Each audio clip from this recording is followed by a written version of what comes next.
आदरणीय जयंतराव जी तिलक, श्रीमती सिन्हा, व्यासपीठ पर बैठे हुए सभी सम्मान्य मित्र, देवी और सज्जनों,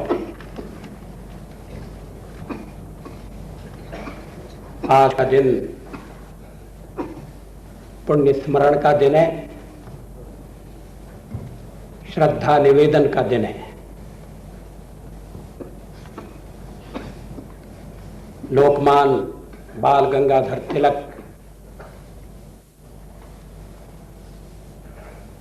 केवल राष्ट्रीय असंतोष के जनक नहीं थे, उन्होंने स्वतंत्रता के आंदोलन को एक निश्चित दिशा दी। स्वराज्य मेरा जन्म सिद्ध हक है, ये घोषणा करके सारे देश में नव चैतन्य का संचार कर दिया। जैसा प्रारंभ में कहा गया, वे युग प्रवर्तक थे, युगांतरकारी नेता थे। स्वराज्य की लड़ाई को वे जनता तक ले गए, लोगों तक ले गए। महान विचारक, मूलगामी चिंतक, कर्मयोगी, मन से, वचन से, कृति से, लेखनी से स्वतंत्रता प्राप्ति के प्रयास के लिए निरंतर संघर्षरत लोकमान्य तिलक की गणना उन महापुरुषों में होती है जिनके व्यक्तित्व कृतित्व ने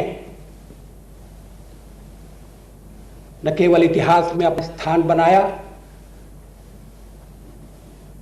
मगर उस काल के घटना चक्र को एक निश्चित दिशा दी।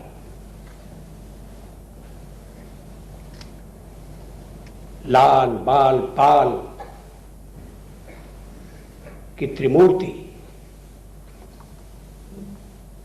राष्ट्रीय जागरण का काल, क्रांतिकारियों के अद्वितीय बलिदान से उत्पन्न हुई जागृति, उसी में यह संभव हुआ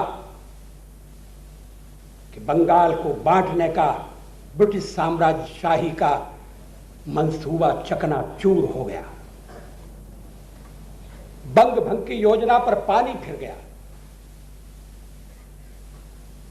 1950 में हम बंग भंग को विफल करने में समर्थ हुए, लेकिन 1947 में हम भारत के विभाजन को नहीं रोक सके। कहां भूल हुई, इतिहास के किस नाजुक मोड़ पर हम रास्ता भटक गए, इसका गहराई से, गंभीरता से विचार होना चाहिए।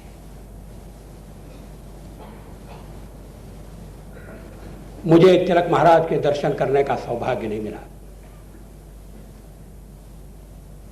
सच्चाई तो यह है कि तिलक जी को मैंने केसरी के माध्यम से पहचाना। मैं ग्वालियर का निवासी, ग्वालियर बृहन महाराष्ट्र का एक भाग,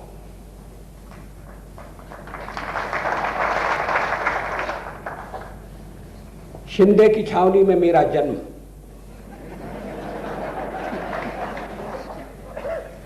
मराठी भाषी पड़ोसी, मेरे बाल मित्र जो मुझे बाद में संघ की शाखा में ले गए। मैं उनके घर आता था तो छोटी अवस्था में देखता था कि और समाचार पत्र तो उस घर में सवेरे ही आ जाते हैं, मगर एक पत्र है जो डाक से आता है, जरूर वो कोई विशेष पत्र होगा। पता लगा वो केसरी है, तिलक महाराज का केसरी है। बड़े मनोयोग से पढ़ा जाता। थोड़ी थोड़ी मराठी मैंने वहीं सीखी है, मैं उसका आपको परिचय नहीं दूंगा।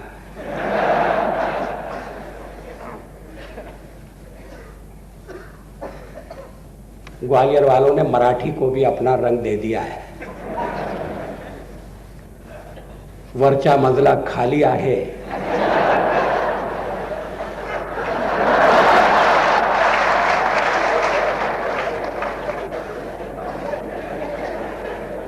ऊपर का मंजिल किराए के लिए खाली है। आप क्या समझे ये वर्चा मंजिला खाली है?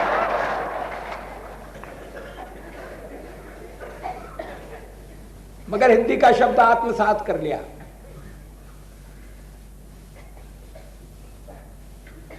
केसरी का एक विशिष्ट स्थान रहा है।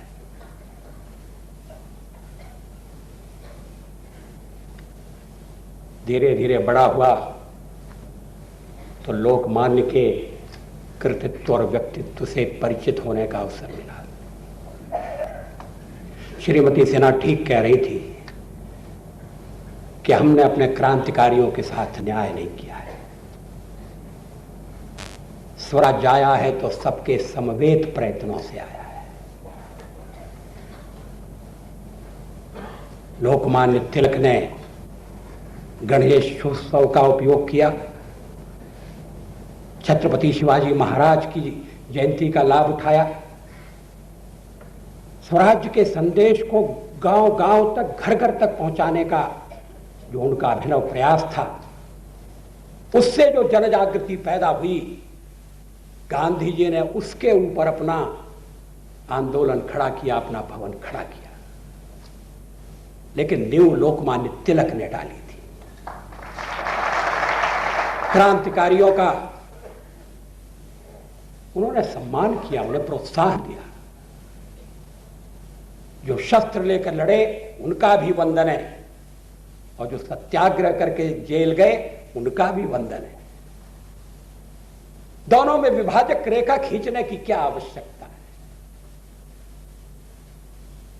विचार यह होना चाहिए स्वराज्य की रक्षा कैसे होगी। मित्रों, मेरे मन में मिली जुली भावनाएं उठ रही हैं।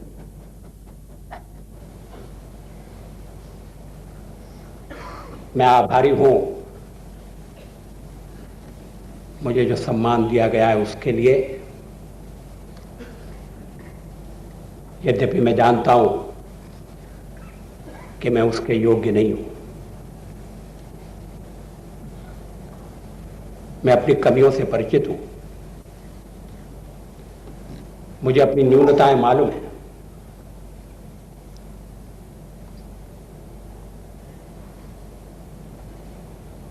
लेकिन जब जयंतराव जी तिलक ने मुझे सूचित किया कि सर्वसम्मति से फैसला हुआ है, तो मैंने पुणे आने का निश्चय किया।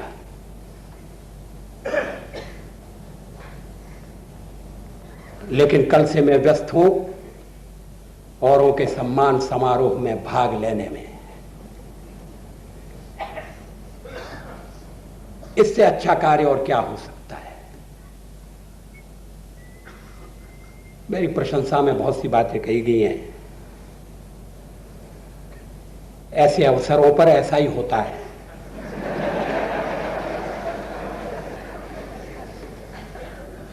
प्रशंसा के पुल कितने भी मजबूत हों, मगर उन पर भवन नहीं खड़ा किया जा सकता।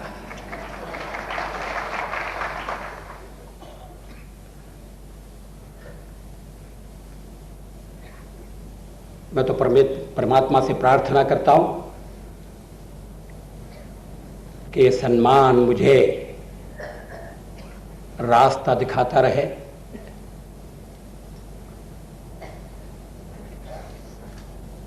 जो जीवन शेष है उसमें मुझे शक्ति देता रहे।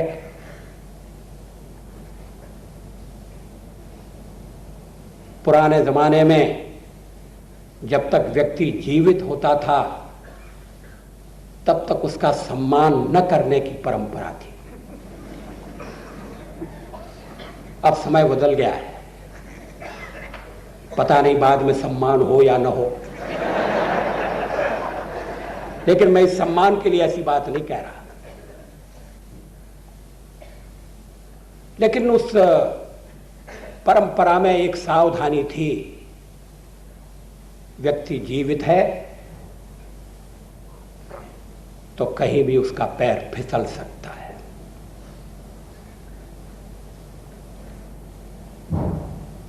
पथभ्रष्ट हो सकता है।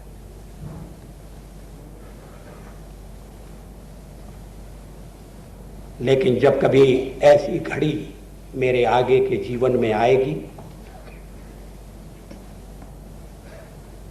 जब श्रेय और प्रेम में मुझे निर्णय करना होगा, जब कर्तव्य और भावना के बीच में टक्कर होगी, तो ये तिलक सम्मान मुझे एक चेतावनी देता रहेगा, मुझे बार बार आगाह करता रहेगा कि तिलक जी के नाम से मिले हुए सम्मान की रक्षा करना ये मेरा धर्म है, और मैं आपको विश्वास दिलाता हूं मैं उसका पालन करने का प्रयास करूंगा।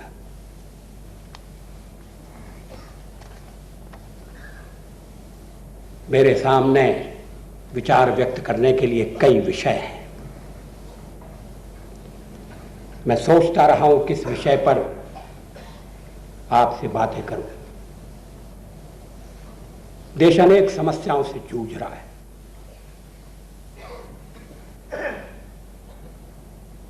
उन समस्याओं को किस प्राथमिकता के आधार पर देखा जाए। किसी की दृष्टि में बढ़ती हुई जनसंख्या ये प्रश्न क्रमांक 1 हो सकता है। कोई भ्रष्टाचार पर उंगली उठा सकता है। भ्रष्टाचार हमारे राजनीतिक सार्वजनिक जीवन को खोखला कर रहा है।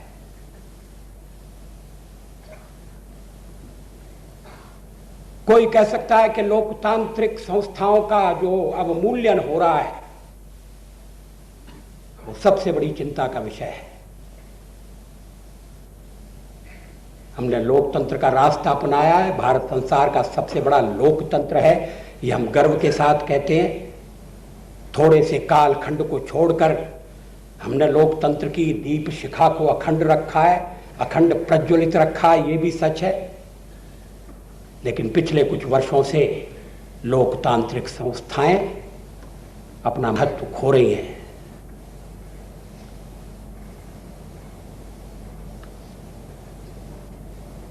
राष्ट्रपति अपने को कॉपी बुक राष्ट्रपति कहने लगे। संसद का हाल आप देख रहे हैं। मैं यहां खड़ा हूं मगर पता लगाता रहा हूं आज पार्लियामेंट में क्या हुआ। विधानमंडल का बताने की आवश्यकता नहीं है। जब वर्षाकालीन सत्र प्रारंभ हुआ तो जब लोकसभा अध्यक्ष श्री शिवराज पाटिल ने हमारी बैठक बुलाई तो मैंने उनसे कहा था कि अध्यक्ष महोदय, पार्लियामेंट की उपयोगिता में, महत्ता में लोगों का विश्वास हट रहा है। महत्वपूर्ण चर्चा के लिए समय नहीं है। जिन पर चर्चा होती है उन पर कोई परिणाम नहीं है। घोटाले होते हैं और जांच नहीं है। जांच है तो किसी नतीजे पर नहीं पहुंचती। लोग मुझसे पूछने लगे हैं, और मैं 1957 से पार्लियामेंट का सदस्य हूं। लोग पूछने लगे आप वहां जाकर क्या करते हैं। अब ये कहने से उनका समाधान नहीं होता कि मैं बोलता हूं और बहुत अच्छा बोलता हूं। तो कहते हैं इसके आगे आप तो 57 से बोल रहे हैं। ये देश की हालत क्या है। लोकतंत्र शोभा की वस्तु नहीं है। संसद की अवमानना हुई है। न्यायपालिका पर उंगली उठ रही है। इलेक्शन कमीशन विवाद के घेरों में आ गया है।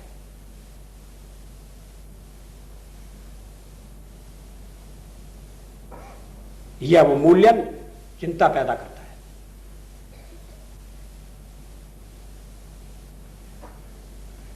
राजनीति का अपराधीकरण, अपराध का राजनीतिकरण भी एक महत्वपूर्ण मुद्दा है।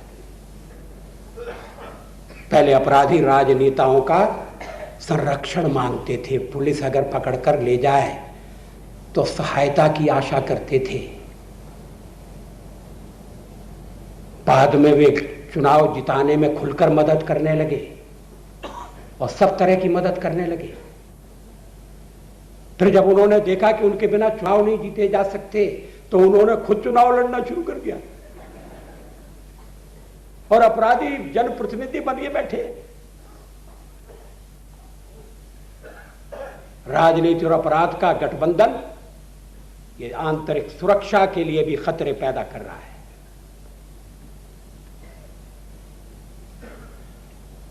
भारत की आर्थिक सत्ता पर भी आंच आ रही है।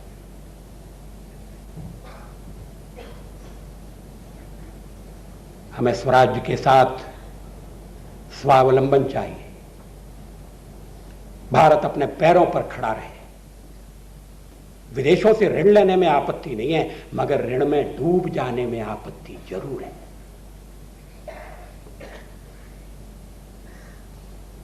यह स्थिति क्यों पैदा हुई? क्या आर्थिक क्षेत्र में, वित्तीय क्षेत्र में हम निर्णय करने के लिए स्वतंत्र हैं? जब देश दुर्बल था, जब औद्योगिकरण का ढांचा इतना सुदृढ़ नहीं था,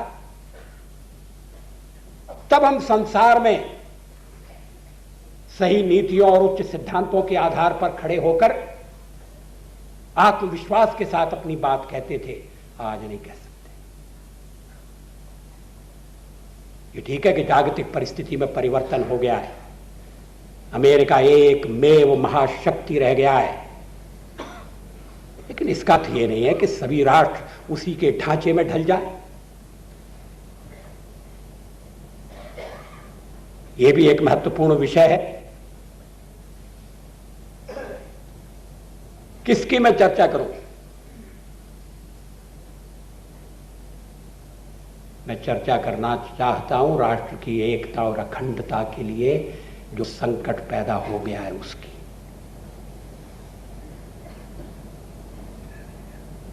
लोकशाही के दोष हम प्रयत्नपूर्वक दूर कर सकते हैं।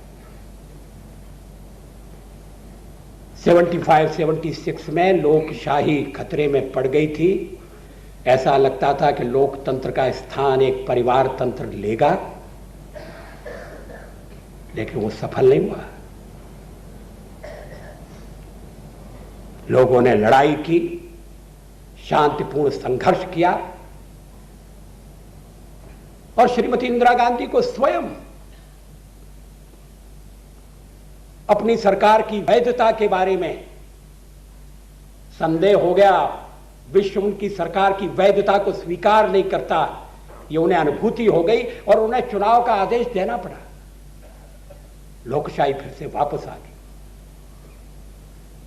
लोकशाही में जो कमियां हैं उन्हें दूर किया जा सकता है। कोई भी व्यवस्था पूर्ण नहीं होती, लगातार उस पर चिंतन होना चाहिए, पुनर्विचार होना चाहिए। परिवार नियोजन पर भी आवश्यक कदम उठाए जा सकते हैं। वृद्धि को सीमित किया जा सकता है, नियंत्रित किया जा सकता है। हमने गंभीरता से उस प्रश्न की ओर ध्यान नहीं दिया है। राजनीतिक नेताओं और अपराधियों के बीच जो गठबंधन है, कड़ी कार्रवाई करके उसको भी ठीक किया जा सकता है। जो अपराधियों को पालते हैं, जो अपराधियों से साठगांठ करते हैं, जो अपराधियों के बल पर राजनीति करते हैं, उनके राजनीति में रहने का अधिकार नहीं होना चाहिए। ये लोगों का कर्तव्य है कि उनका राजनीति से बहिष्कार करें। उपाय हैं, और भी समस्याओं के उपाय हैं, लेकिन एकता और अखंडता की समस्या बहुत जटिल हो रही है। ऐसा नहीं कि उसका उपाय नहीं है, लेकिन जटिल हो रही है, उलझ रही है। और उसका कारण है 1947 में जो देश का विभाजन हुआ था, उसके दुष्परिणामों से यह भूखंड अभी तक मुक्त नहीं हो सका है।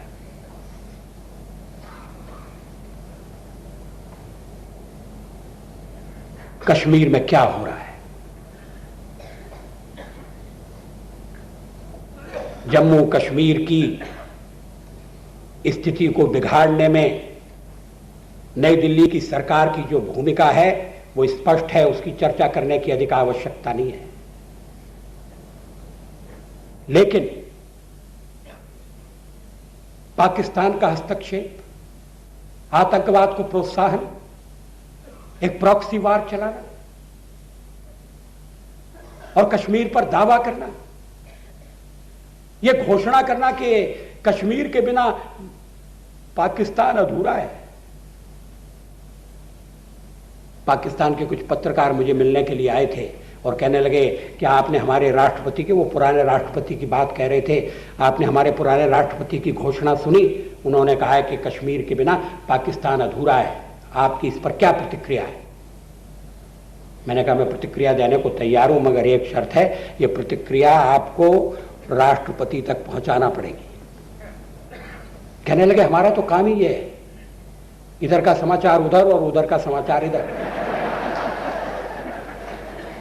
हमने कहा तो लिखिए, अगर पाकिस्तान के राष्ट्रपति समझते हैं कि कश्मीर के बिना पाकिस्तान अधूरा है, तो हम लोग ये समझते हैं कि पाकिस्तान के बिना हिंदुस्तान अधूरा है।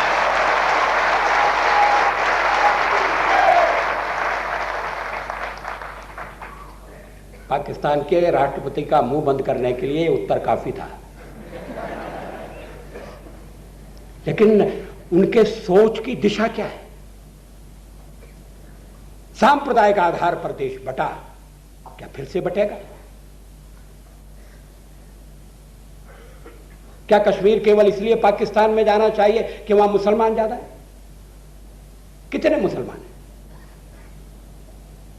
जम्मू में हिंदू ज्यादा है, लद्दाख में बौद्ध ज्यादा है, कश्मीर की घाटी में मुसलमान हैं, मगर गैर मुसलमान भी हैं। हम इस आधार पर तो देश की एकता और अखंडता के सवाल को तय नहीं कर सकते। पाकिस्तान आक्रमणकारी, उसे हट जाना चाहिए। हमने गलती की जो युद्ध विराम स्वीकार कर लिया, हमने गलती की जो विजयी सेनाओं के पैरों में युद्ध विराम की जंजीर डाल दी, हमने गलती की जो हम कश्मीर के सवाल को संयुक्त राष्ट्र संघ में ले गए।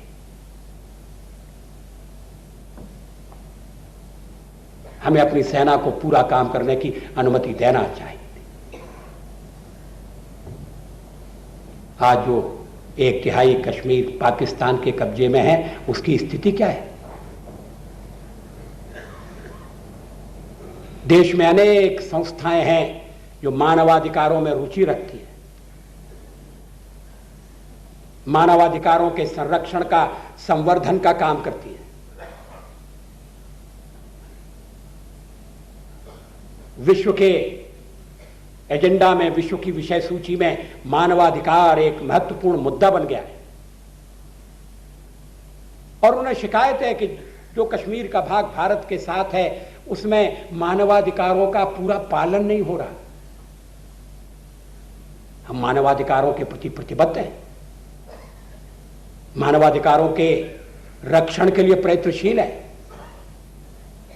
लेकिन अगर देश को तोड़ने की कोशिश की जाए हथियारों के बल पर, और हथियार भी बाहर से लाए जाए, जिसे सबवर्शन कहते हैं, उसकी क्रिया चले, तो क्या हम देखते रहे? क्या कोई देश इस तरह से एकता और अखंडता की रक्षा कर सकता है? 10,000 से अधिक AK-47 राइफल्स कश्मीर में पकड़ी गई हैं। हम तो AK-47 राइफल नहीं बनाते,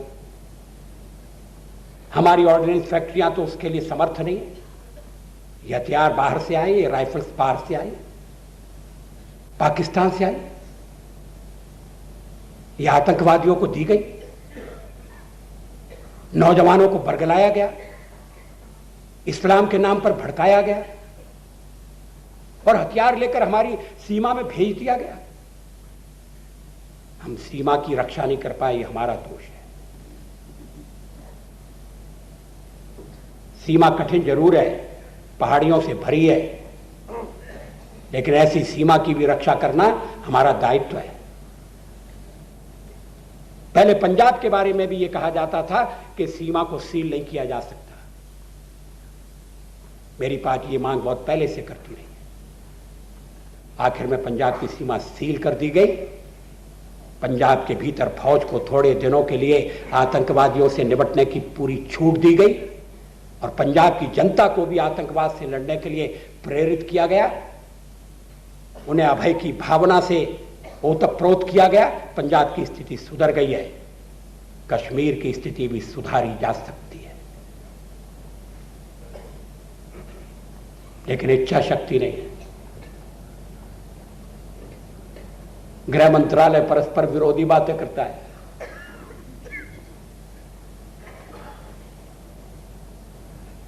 सुनिश्चित नीति नहीं है, सुविचारित नीति नहीं है। इस सत्य की अनुभूति नहीं है कि एकता और राष्ट्रीयता के लिए, राष्ट्रीय अखंडता के लिए जो चुनौतियां दी जा रही है, वो हमारे अस्तित्व को चुनौतियां दी जा रही है। एक बार जो भाग भारत से चला गया, वो कितनी समस्याएं पैदा कर रहा है, ये बताने की आवश्यकता नहीं है। हम अपने पड़ोसी के कारण विश्व मंच पर जो भूमिका भारत के लिए सहज है, आवश्यक है, जो हमारी नियति है, वो भूमिका हम अदा नहीं कर पा रहे।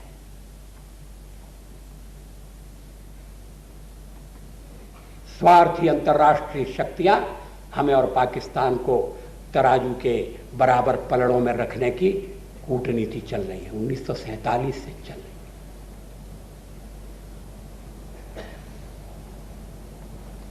जब शीत युद्ध समाप्त हो गया, सोवियत संघ का विघटन हो गया, तब ऐसा लगा था कि अब पड़ोसी की आवश्यकता किसी को नहीं पड़ेगी।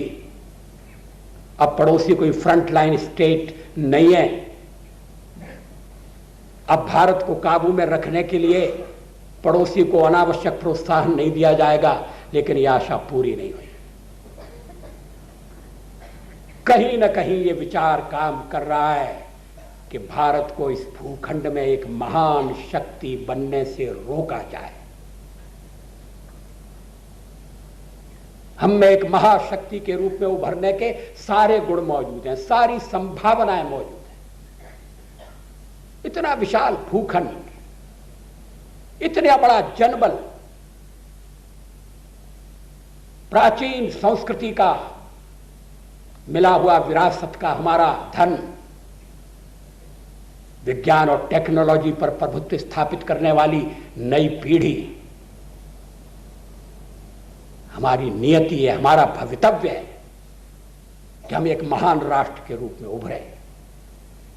और भारत एक दिन उभरेगा, सारी कठिनाइयों को परास्त करके उभरेगा, मुझे पूरा विश्वास है।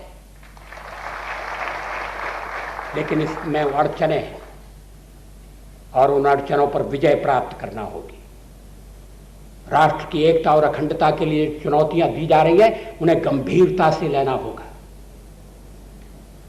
ये खिलवाड़ का प्रश्न नहीं है, ये वोट बैंक की राजनीति से हल होने वाले सवाल नहीं है।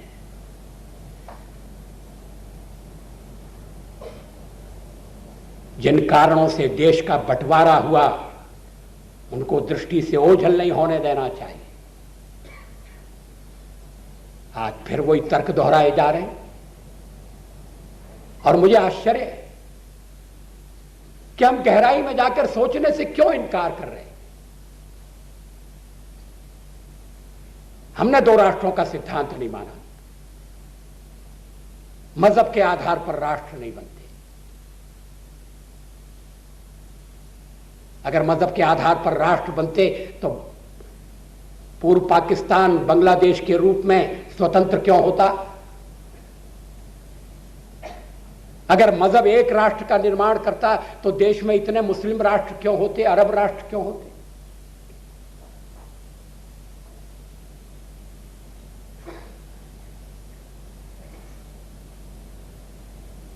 मजहब अलग अलग हो सकते हैं, लेकिन राष्ट्रीयता का आधार मात्र उपासना पद्धति नहीं होता। राष्ट्रीयता का आधार संस्कृति होती है। दोनों के अंतर को समझना चाहिए। लेकिन हमारे यहां एक चर्चा चल रही है, अभी भी चल रही है, ये जानते हुए कि ये विवाद अंग्रेजों ने पैदा किया, इस बात पर बल दिया जा रहा है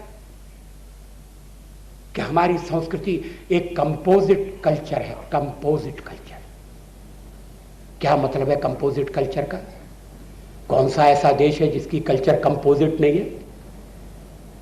क्या अमेरिका वाले ढोल पीटते हैं कि हमारी कल्चर कंपोजिट है? ब्रिटेन की कल्चर क्या है? कल्चर एक्सक्लूसिव नहीं होती, कल्चर शुद्ध नहीं होती। एक भूखंड पर सैकड़ों साल से रहते रहते, सहते सहते, सुख और दुख को बांटते बांटते, जय और पराजय की स्मृतियां अंतःकरण में सजोते सजोते, बाहर के प्रभाव को हजम करते, एक दूसरे के अंतर विरोध को सामंजस्य में बदलते, जो लोग एक राष्ट्र के रूप में उभरते हैं, उन्हें जोड़ने वाली कड़ी संस्कृति होती है, मात्र उपासना पद्धति नहीं। हमारे यहां अनेक उपासना पद्धतियां हैं और उस अर्थ में हिंदू को रिलीजन नहीं कहा जा सकता। एक समय था जब इस देश में रहने वाले सबको हिंदू कहते थे।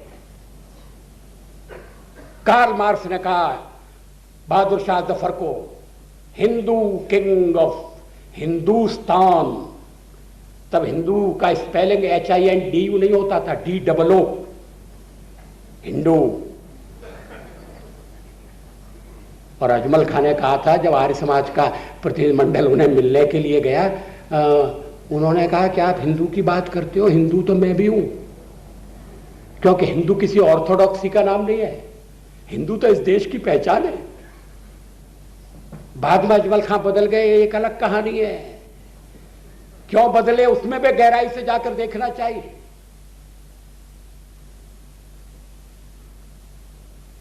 लेकिन देश की संस्कृति तो एक है। एशियाटिक सोसाइटी के एक जनरल ने पहली बार, एक अंग्रेज ने इस बात का दावा किया कि भारत रिलीजन्स का फेडरेशन है, रिलीजन्स का, और हर एक रिलीजन की अपनी कल्चर है। कल्चर का संबंध देश की मिट्टी से होता है, हवा पानी से होता है, देश की जिंदगी से होता है, केवल पूजा की पद्धति से नहीं होता। हमारे यहां अनेक पूजा पद्धतियां,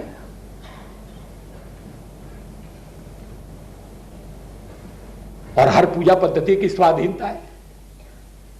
हमने कभी एक पुस्तक और एक पैगंबर को नहीं माना, खंडन मंडन होता रहा, मान्यताओं को चुनौती दी गई। दर्शन के क्षेत्र में, चिंतन के क्षेत्र में लगातार मीमांसा होती रही। अद्वैत है, विशिष्टाद्वैत है, द्वैत है। यहां ईश्वर को मानने वाले भी हैं और ईश्वर को न मानने वाले भी। गड़बड़ तब पैदा हुई जब रिलीजन का अनुवाद किया गया धर्म, और आज भी ये गड़बड़ हो रही है। दो शब्दों ने, दो विदेशी शब्दों ने हमारे चिंतन की दिशा बदल दी है, विकृत दिशा दे दी है।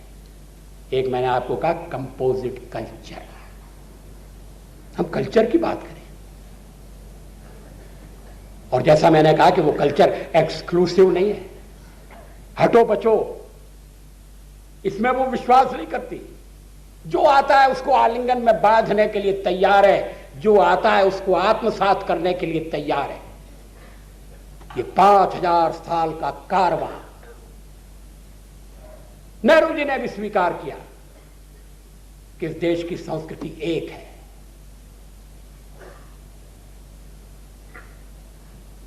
लेकिन आज इस एकता को चुनौती दी जा रही है। दूसरा शब्द है रिलीजन। रिलीजन का हिंदी में अनुवाद ठीक नहीं हो रहा, लेकिन धर्म को जब रिलीजन कर दिया जाता है तब तो सारा मामला बिगड़ जाता है। आज सवेरे मैंने कहा था कि मैं इस समारोह में आया हूं, मैं बड़े धर्म संकट में हूं। अब कोई अंग्रेजी वाला जरा इसका अनुवाद करके बताए, और उसको धर्म की जगह रिलीजन शब्द प्रयोग करना पड़ेगा। वो ये नहीं कह सकता I am in a very embarrassing situation, ये नहीं कह सकता। धर्म की बात करो, मैं धर्म संकट में हूं। मगर संविधान बनेगा, कानून बनेगा, रिलीजन की जगह धर्म,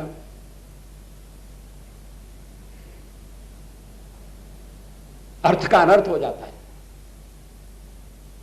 धर्म उपासना पद्धति नहीं है, धर्म संप्रदाय नहीं है, धर्म धारण करने वाली शक्ति है। हम जो कुछ है, हमारी जो सहज प्रकृति है, उस सहज प्रकृति को, स्वभाव को, गुण को ध्यान में रखकर जो हमारे विकास की चिंता करता है, वो तत्व धर्म है। युग धर्म, राजा का धर्म अलग, नेता के नाते मेरा धर्म है, वक्ता के नाते मेरा धर्म है, और श्रोता के नाते आपका भी एक धर्म है। आप अभी खड़े होकर कहें कि हमें आपका भाषण नहीं सुनना, तुम्हें गप्पो बसा, तो आप अपने धर्म का पालन नहीं करेंगे। और वक्ता के नाते मैं ऐसी बात करूं जो आपको भड़काने वाली हो, तो मैं भी अपने कर्तव्य का पालन नहीं करूंगा। जो आपका अधिकार है वो मेरा कर्तव्य है, जो मेरा कर्तव्य है उससे आपके अधिकार निकलते हैं। यतो धर्मस्ततो जया, सर्वोच्च न्यायालय में लिखा हुआ है, यतो धर्मस्ततो जया। धर्मचक्र प्रवर्तन है। हमारे लोकसभा के स्पीकर के पीठिया के ऊपर लिखा हुआ धर्मचक्र प्रवर्तन है। अब धर्म की आलोचना हो रही है। धर्म का जो उपयोग करते हैं उन्हें चुनाव लड़ने से वंचित किया जाएगा। तो मैंने लोकसभा में कहा ये धर्मचक्र प्रवर्तन है, में धर्म निकाल दिया जाएगा तो किस चक्र का प्रवर्तन होगा? वो कौन सा चक्र है? वो चक्र भी चक्कर में बदल जाएगा। हम एक अजीब चक्कर में फंस जाएंगे। हाँ, सांप्रदायिक भावनाएं नहीं भड़कानी चाहिए, संकुचित भावनाएं नहीं भड़कानी चाहिए। उसके लिए पहले से कानून बना हुआ है, और वो केवल सांप्रदायिकता को लेकर नहीं। अगर जातिवाद भड़काया जाए, अगर भाषा को आधार बनाकर लोगों की भावनाएं भड़काई जाएं, तो चुनाव में दखल लिया जा सकता है, चुनाव को चुनौती दी जा सकती है, अदालत बनी हुई है, मगर इससे संतोष नहीं है। राष्ट्रीय एकता की समस्या जो उलझ रही है, उसके मूल में चिंतन के बारे में ये जो भ्रमपूर्ण दिशा हमने अपनाई है वो कारणीभूत है। मैं आपसे निवेदन कर रहा था कि कश्मीर में हमारी राष्ट्रीय एकता और अखंडता को सचमुच में चुनौती, गंभीर चुनौती दी जा रही है, और उस समस्या के बारे में देश का सही दृष्टिकोण होना चाहिए। जो मानवाधिकारों के लिए लड़ रहे हैं उनसे भी मैं अनुरोध करना चाहता हूं। अगर देश को तोड़ने की साजिश हो, हम क्या करें? क्या लोकतंत्र गौण नहीं हो जाएगा? क्या मानवाधिकारों की चिंता करते हुए भी हमारा सर्वोपरि कर्तव्य उस साजिश को विफल करना नहीं होगा? अमेरिका में एक बार राष्ट्रीय एकता को चुनौती दी गई थी। अमेरिका के राष्ट्रपति ने अमेरिका को गृह युद्ध में धकेल दिया, मगर देश को टूटने नहीं दिया। अब्राहम लिंकन के बारे में जो ये कहा जाता है कि वो गुलामी के सवाल पर गृह युद्ध के लिए तैयार हुए थे, वो ठीक नहीं है। उन्होंने एक अपने भाषण में ये बात को स्पष्ट किया था कि मैं खाली स्लेवरी के मामले पर लड़ाई के लिए उद्यत नहीं हूं। मुझे अपना यूनियन बचाना है, मुझे अपना राष्ट्र बचाना है। मैं अमेरिका को बंटने नहीं दूंगा और इसके लिए जो भी कीमत पड़ी होगी मैं चुकाऊंगा। 10 लाख लोग उस गृह युद्ध में मारे गए थे। अब्राहम लिंकन ने अमेरिका को बंटने नहीं दिया।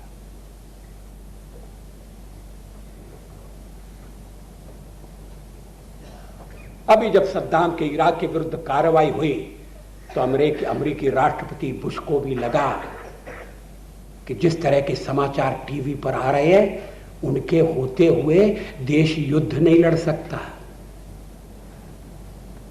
कश्मीर में एक युद्ध की स्थिति है और कुछ शक्तियां काम कर रही हैं उसके क्षेत्र को फैलाने के लिए। पूर्वांचल धधक रहा है, देश की आंतरिक स्थिति को भी बिगाड़ने की कोशिशें चल रही हैं। मतभेदों का लाभ उठाकर राष्ट्र विरोधी और अराष्ट्रीय शक्तियां अपना स्वार्थ साधन करना चाहती हैं। इस समय विचारों में स्पष्टता चाहिए, संकल्प में दृढ़ता चाहिए। जो संगठन, जो मित्र मानवाधिकारों की चर्चा करते हैं कश्मीर के बारे में, मैं उनसे कहना चाहूंगा कि आप एक बार उस कश्मीर में जाकर देखिए जो पाकिस्तान के कब्जे में है। उसमें लोगों की क्या स्थिति है, कोई चर्चा नहीं करता। उसमें मानवाधिकारों का किस तरह से उल्लंघन हो रहा है, इसका कोई विचार नहीं करता। वो भी तो कश्मीर का भाग है। क्या वहां स्वाधीनता है? क्या वहां प्रेस की आजादी है? क्या वहां सरकार का विरोध करने की छूट है? अगर विद्यार्थी को स्कूल में एडमिशन लेना हो तो उसे यह एफिडेविट भरकर देना पड़ता है कि मैं कश्मीर को पाकिस्तान का हिस्सा बनाने के लिए वचनबद्ध हूं। कहां है आत्मनिर्णय? बिजली का कनेक्शन लेने के लिए भी यह एफिडेविट देना पड़ता है। असेंबली है मगर हाथों में कठपुतली है। चुनाव एक मजाक है। पाकिस्तान ने कश्मीर का एक हिस्सा चीन को दे दिया। गिलगित और बाल्टिस्तान में क्या स्थिति है? कहां है मानवाधिकारों का सम्मान? कोई बोलता नहीं। हमारे यहां कभी कभी जातियां हो जाती हैं, मगर अगर फौज का, सुरक्षा बलों का बहुत दिनों तक उपयोग होगा और दूसरे पक्ष की ओर से भड़काने वाली कार्रवाइयां चलेंगी तो कभी कभी वो सीमा को लांघ कर चले जाते हैं। हमारी फौज अनुशासित है। हमारी फौज ऐसी है जिस पर हमें गर्व है। और अगर कोई अनुचित काम करता है उस पर मुकदमा होता है, जांच होती है, सजा दी जाती है। हमारे यहां मानवाधिकार आयोग बना है। जस्टिस रंगनाथ मिश्रा की अध्यक्षता में वो पहरेदार का काम कर रहा है, वो निगरानी कर रहा है। आपने पाकिस्तान के मानवाधिकार आयोग की रिपोर्ट पढ़ी है? कश्मीर में उसकी चर्चा नहीं है, मगर बाकी के पाकिस्तान में क्या हो रहा है? शियाओं को गोली से उड़ाया जा रहा है।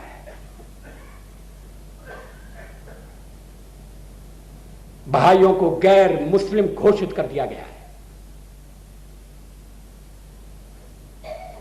ईसाई भेदभाव का शिकार बनाए जा रहे हैं। एक 11 साल के ईसाई लड़के को फांसी पर चढ़ा दिया गया इस आरोप में कि उसने अपनी पुस्तक में ईसा मसीह के खिलाफ कुछ लिखा था। बाद में जब जांच हुई तो पता लगा कि लड़का पढ़ा लिखा था ही नहीं, वो अपनी पुस्तक में, अपनी कॉपी में लिख कैसे सकता था।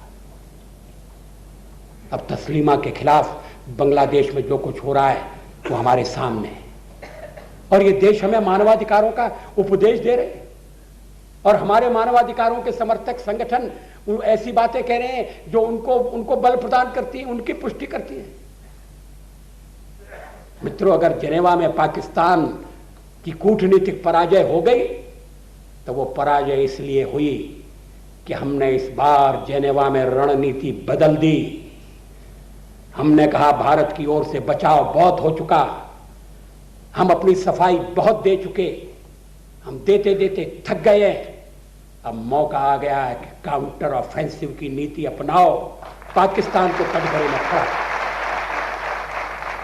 और पहली बार किसी अंतर्राष्ट्रीय मंच पर पाकिस्तान से पूछा गया, आप मानवाधिकारों की बात करते हैं, ये तो बताइए 1947 में जब देश का बंटवारा हुआ था तो आपके यहाँ कितने हिंदू थे और अब कितने हिंदू हैं? पाकिस्तान के नेताओं ने कभी कल्पना भी नहीं की थी कि भारत की ओर से यह सवाल भी उठाया जाएगा। अब फिर उन्हें आंकड़े देकर बताया गया, इतने हिंदू थे, अब इतने हैं, आपकी आबादी बढ़ गई है और इतनी बढ़ गई है और हिंदुओं की संख्या घट गई है। हिंदू कहां गए? क्या पाकिस्तान छोड़कर चले गए, या आपने निकाल दिए, या मार दिए, या बला धर्म परिवर्तन कर लिया? जवाब दीजिए। उनके पास कोई जवाब नहीं था। और दुनिया के देश भी ये बातें सुनकर आश्चर्यचकित रह गए। आपको सुनकर ताज्जुब होगा, ये ह्यूमन राइट्स कमीशन में 51-52 देश हैं, उसमें 17-18 मुस्लिम देश हैं, अरब देश हैं, अफ्रीका के देश भी हैं। उन्हें पाकिस्तान ने इस्लाम के नाम पर बरगलाने की कोशिश की है, मगर हमारी सरकार ने उनके सामने ठीक तथ्य भी नहीं रखे। नरसिंह राव जी ने मुझे नेता बना दिया। लोग कहते हैं नरसिंह राव जी ने बड़ी चतुरता की, आपको जाल में फांस लिया,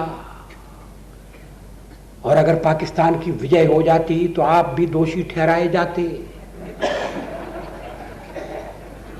मैंने कहा हां, रिस्क तो था, मगर रिस्क लेने लायक रिस्क था।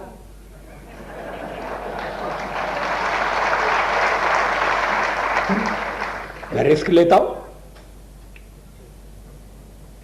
लेकिन जाने से पहले मैंने सरकार से एक बात तय कर ली थी,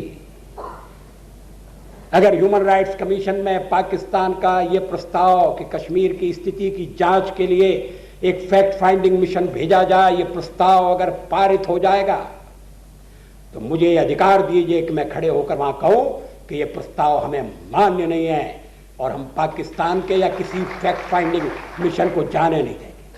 सरकार ने माना और मेरे पास दूसरा लिखा हुआ वक्तव्य तैयार था। हम नहीं मानते, हम इस तरह से अपने घर में घुसने नहीं दे सकते। मैंने कहा ये फैक्ट फाइंडिंग नहीं है, ये फॉल्ट फाइंडिंग मिशन की बात कर रहे हैं। और पहले इनके घर का रिकॉर्ड देखो, ये सफाई दें, बताएं हिंदू कहां गए, बताएं शिया क्यों मारे जा रहे। और मैं जब ये बोल रहा था तो ईरान के प्रतिनिधि की तरफ देख रहा था।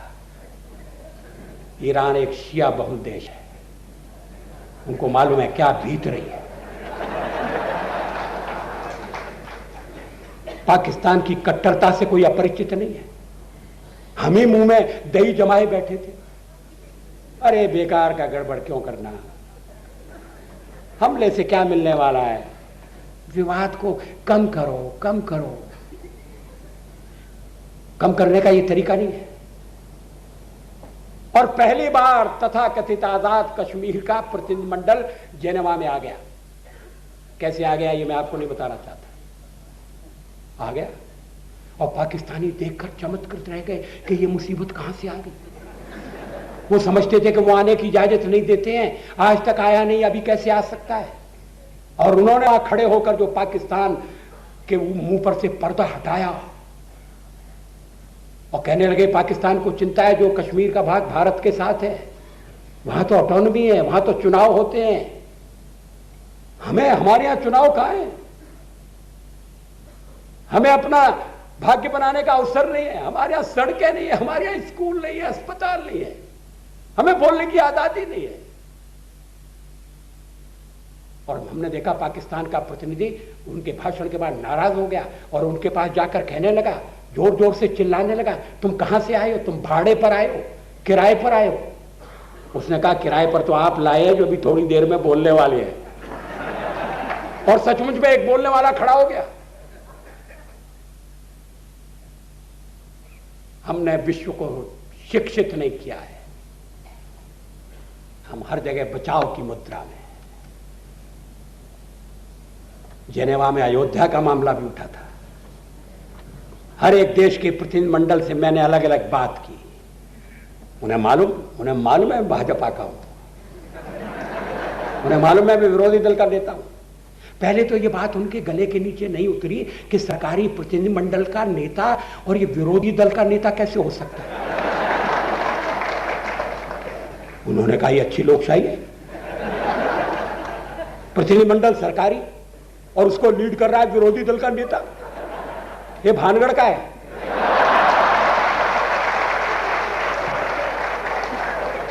उनकी समझ में नहीं आया, मगर इसका असर हुआ।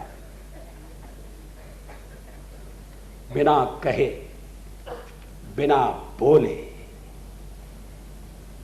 प्रतिपक्ष का प्रतिनिधित्व करने का जिनेवा सम्मेलन में एक विश्वव्यापी असर हुआ। दुनिया समझ गई कि कश्मीर के मामले में सारा हिंदुस्तान एक है और ये हिंदुस्तान समझौता नहीं कर। हमारी एकता क्या चमत्कार कर सकती है। हमारी राष्ट्रीय शक्ति का थोड़ा सा परिचय मिला। भाषण तो बाद में हुए, उनसे चर्चा तो बाद में हुई। मेरा वहां जाना, प्रतिनिधिमंडल का नेता बनना,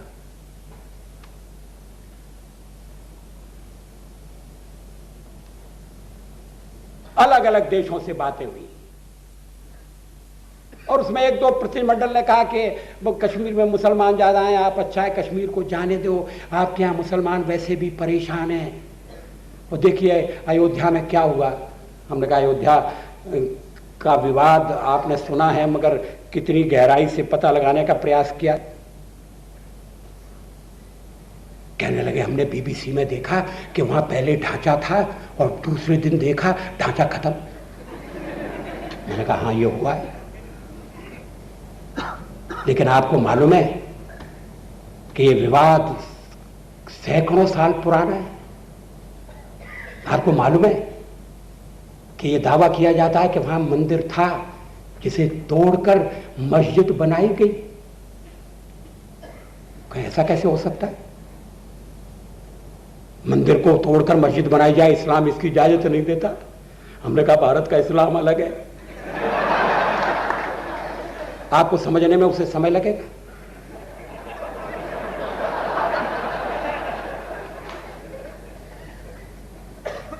उनको सारी स्थिति बताई और एक दिन तो ऐसी घटना हुई, कई कूटनीतिज्ञ बैठे थे और सब अयोध्या के बारे में चर्चा करने में लग गए। अंतर्राष्ट्रीय प्रेस ने काफी प्रचार किया था, तो उसमें एक अफ्रीकी देश का राजदूत था, मैं उस देश का नाम नहीं बता रहा हूं आपको। उसने कहा मिस्टर वाजपेयी ये बताइए कि हिंदुस्तान में हिंदू कितने हैं? मैंने कहा 82% से ज्यादा है। कहा फिर तो आपने जो किया ठीक किया, निर्णय दे दिया। और दुनिया वालों की समझ में नहीं आता है। मैंने उनको समझाया, मैंने कहा कश्मीर की घाटी में कितने मुसलमान हैं? 30 लाख 32 लाख, और आप उनको उम्मा कह रहे हैं और उनकी सहायता के लिए बोलना चाहते हैं और यूनाइटेड नेशंस चार्टर की अवहेलना करने को तैयार हैं और नॉन अलाइनमेंट की जो नीति है उस पर भी आक्षेप करने को तैयार हैं। हमारे आपके बरसों के मित्रता के संबंध हैं, उनमें भी आप कमजोरी लाने को तैयार है। किसके लिए? 32 लाख मुसलमानों के लिए। और देश में जो 10-12 करोड़ मुसलमान हैं वो मालूम है आपको हैं। एक देश के प्रतिनिधि मुझे मिले, कहने लगे ये कश्मीर है कहां? क्या बांग्लादेश के पास है? वो समझते थे कि बांग्लादेश को लेकर मतभेद हुए थे, लड़ाई हुई थी, तो ये वहीं कहीं होगा। और मैंने उन्हें नक्शा मंगा के समझाया कि ये कश्मीर है। कितने देशों से इसकी सीमा लगती है, सामरिक दृष्टि से ये कितना महत्वपूर्ण है। लद्दाख जाने के लिए हमें कश्मीर की घाटी चाहिए और महाशक्तियां यहां अड्डा बनाना चाहती हैं। वो ये नहीं चाहती कि कश्मीर पाकिस्तान में चला जाए, वो चाहते कश्मीर आजाद हो जाए और उनका मोहरा बन जाए अंतर्राष्ट्रीय राजनीति की शतरंज पर। उन्हें लगा कि मामला गंभीर है। ये बातें उनसे पहले किसी ने नहीं की, इसकी किसी ने चर्चा नहीं की। हमारी कूटनीति बचाव की कूटनीति, और उसके दुष्परिणाम सामने आए। कश्मीर के प्रश्न पर एक बार यूनाइटेड नेशंस में दुनिया के मंच पर खुली चर्चा होना चाहिए। हमें कुछ छुपाने की जरूरत नहीं। क्या कश्मीर में मानवाधिकारों का उल्लंघन इससे पहले हुआ? कश्मीर पिछले 50 साल से भारत का भाग है।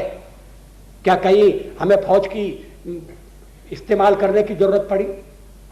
कहीं फौज के खिलाफ शिकायत मिली? सच्चाई तो यह है कि विदेशी राजदूतों का जो दल कश्मीर की घाटी गया था, उसने बाद में मुझे आकर बताया कि शिकायत सेना से नहीं है, शिकायत और जो सुरक्षा बल है उनसे है। और कश्मीर के लोग चाहते हैं कि अगर आपको आतंकवाद को दबाना है, और वो चाहते हैं दबा दिया जाए। वो तंग है, अब उनका मोह भंग हो गया है। अब पाकिस्तानी आतंकवादी इतने सक्रिय नहीं है जितने अफगान आतंकवादी सक्रिय हैं। वो लूट रहे हैं, वो घरों में जबरदस्ती डेरा डाले हुए हैं। वो अपनी पिपासा शांत करने के लिए लड़कियों को मांगते हैं और कहते हैं हम तुम्हें बचाने के लिए आए, हम अपना घर द्वार छोड़कर तुम्हारे लिए गोली खाने को तैयार हैं, और तुम अपनी बेटी भी हमें नहीं दे सकते। कश्मीरी मानस चिंतित है, और इसलिए स्थिति में थोड़ा परिवर्तन हो रहा है। पाकिस्तान को लगा कि प्रस्ताव गिर जाएगा, तब चीन और ईरान ने हस्तक्षेप किया और पाकिस्तान को तैयार किया कि प्रस्ताव पर जोर मत दो। उस दिन पाकिस्तान के प्रतिनिधियों का मुंह देखने लायक था। बेगम बेनजीर बड़ी दुखी हुई। बेगम बेनजीर इससे भी दुखी हुई कि भारत में विरोधी दल का नेता सरकारी प्रतिनिधिमंडल का नेतृत्व कर रहा है, और पाकिस्तान में विरोधी दल का नेता अपने प्रधानमंत्री के खिलाफ सारी दुनिया में भाषण करता हुआ घूम रहा है। बेनजीर ने कहा देखो हिंदुस्तान की तरफ अपोजिशन का लीडर किस तरह से बिहेव करना चाहिए।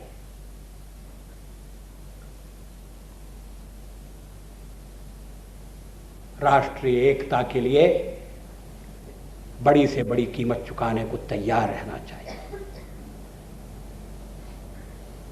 जेनेवा की कूटनीतिक विजय के बाद मैंने प्रधानमंत्री को आकर कहा था कि कूटनीतिक विजय को स्थायी विजय में बदलिए। जमीन पर स्थिति सुधरना चाहिए। कश्मीर की तकदीर का फैसला जेनेवा में नहीं होगा, न्यूयॉर्क में नहीं होगा, श्रीनगर में होगा, कश्मीर की घाटी में होगा और नई दिल्ली में।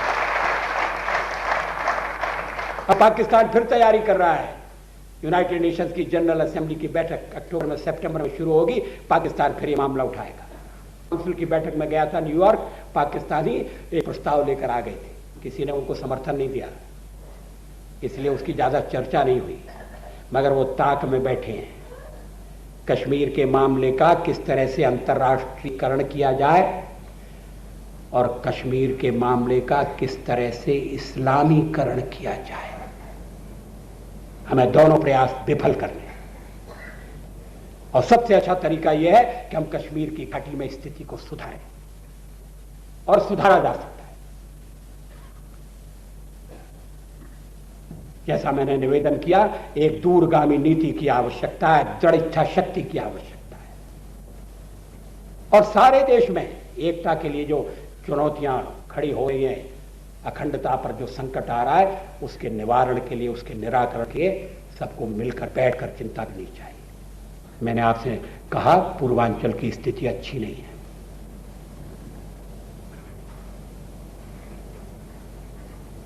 हथियारों से लोग फैसला कराना चाहते हैं। राष्ट्र की पहचान पर बल देने के बजाय हर छोटा वर्ग, हर छोटा संप्रदाय अपनी पहचान पर बल दे रहा है। ये ठीक नहीं है। और राजनीति में जो भ्रष्टाचार है, वो उसके कारण ये ताकतें बल पकड़ रही हैं। बांग्लादेशी बेरोक टोक चले आ रहे, अभी राजस्थान के मुख्यमंत्री भैरव सिंह ने आकर गृह मंत्री से शिकायत की कि बांग्लादेशी अपना देश छोड़कर भारत में प्रविष्ट हो जाते हैं और पूरे भारत की सीमा पार करके राजस्थान के रास्ते से सीमा पर पहुंच जाते हैं। पाकिस्तान उन्हें भी रिक्रूट कर रहा है, उनमें जो जवान हैं उनको ट्रेनिंग कैंप में ले जा रहा है, हथियार दे रहा है और लड़ने के लिए भेज रहा है। मरते हैं तो मरो, मगर वो सीमा पार करके चले कैसे जाते हैं? क्या किसी देश की सीमा इतनी आरक्षित हो सकती है, असुरक्षित हो सकती है? लोग आ रहे हैं, लाखों की संख्या में आ रहे हैं। यह कोई जातीयवादी सवाल नहीं है, हिंदू मुसलमान का सवाल नहीं है। क्या कोई स्वतंत्र देश, प्रभुता संपन्न देश अपनी सीमाओं में बेरोक टोक अवैध प्रवेश करने वालों को छूट दे सकता है? हम दे रहे। आइडेंटिटी कार्ड देने का प्रस्ताव नहीं माना जा रहा। शेषन साहब इस पर बल दे रहे हैं तो उनके अधिकार कम करने की कोशिश हो रही। दुनिया के और देशों में भी परिचय पत्र होता है, सीमा पर प्रवेश वर्जित होता है, और पंजाब में हमने सीमा की सीलबंदी की। और ये पूर्वांचल का झगड़ा तो बरसों से चल रहा है। देश के बंटवारे में हमने सिलट खोया था क्योंकि वहां मुस्लिम आबादी ज्यादा हो गई थी। अभी भी खेल बंद नहीं हुआ है, रोकथाम होनी चाहिए।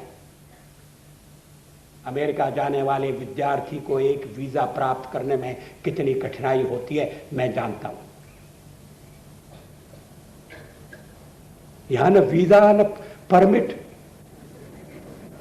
सब है भूमि गोपाल की। भारत को धर्मशाला बना दिया। धर्मशाला में भी 3 दिन से ज्यादा नहीं रुक सकते। कितने कितने लोग, लाखों लोग मैक्सिको से बड़ी संख्या में अमेरिका में लोग प्रवेश करने लगे थे, अवैध प्रवेश। अमेरिका को कदम उठाने पड़े। अब हैती पर आक्रमण की तैयारी हो रही है। लोकतंत्र की स्थापना मात्र के लिए नहीं, हैती के जो लोग बड़ी संख्या में भागकर अमेरिका की सीमा में प्रवेश कर रहे हैं, उनके प्रवेश को कैसे रोका जाए, यह भी अमेरिका के सामने चिंता है। हर देश अपनी सीमाओं की सुरक्षा का विचार करता है। हर देश अवैध प्रवेश को रोकता है। हमारे यहां कानून बने, उनका पालन नहीं होता। राजनीतिक नेता उन्हें संरक्षण देते हैं, उनकी नजर वोट पर है। आने वाला चोरी छिपे आता है, वो बांग्लादेश की स्थिति से परेशान होकर नहीं आता। जो शरणार्थी बनकर आते हैं उनकी स्थिति भिन्न है, लेकिन जो जानबूझ कर आते हैं और प्रवेश करते हैं, पहले आए राशन कार्ड प्राप्त करना चाहते हैं, फिर वोटर लिस्ट में नाम लिखाते हैं, एमएलए बन जाते हैं। एक तो आसाम में मिनिस्टर बन गया, जिसकी नागरिकता संदिग्ध थी वो मिनिस्टर हो गया। वसुधैव कुटुंबकम।